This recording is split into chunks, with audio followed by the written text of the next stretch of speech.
Vijay Devarakonda iron వంచలేదు, iron దించినాడని చెప్పొచ్చు. Below average movie family star. సినిమాలో positives విషయానికి వస్తే ఫస్ట్ హాఫ్ లో ఫస్ట్ 40 మినిట్స్ ఇంటర్వెల్ ముందు సీన్, క్లైమాక్స్ ముందు సీన్ మాత్రమే సినిమాలో బాగుంటుంది. రిమైనింగ్ అంతా ఏం లేదు. సెకండ్ హాఫ్ లో యుఎస్ ట్రాక్ కావచ్చు, హీరో హీరోయిన్ల మధ్య ఈగో సీన్స్ కావచ్చు, మరీ ఘోరంగా ఉంది. నిజంగా థియేటర్ లో కూర్చునే దానికే కష్టమైంది.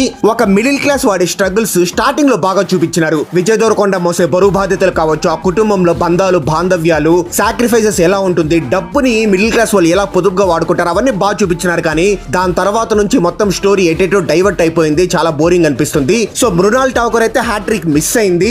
విజయ్ దేవరకొండ, మృణాల్ ఠాకూర్ యాక్టింగ్ బాగా చేసినప్పటికీ ఈసారి పరశురామ్ అయితే హ్యాండ్ ఇచ్చినాడు. కర్ణాటక, తమిళనాడు, నార్త్ ఇండియాలో చాలా రాష్ట్రాల్లో ఎన్నో లక్షల మంది జీనీ స్ప్రౌటెడ్ తాగి వాళ్ళ బీపీ, షుగర్ లెవెల్స్ ని పూర్తిగా తగ్గించుకున్నారు.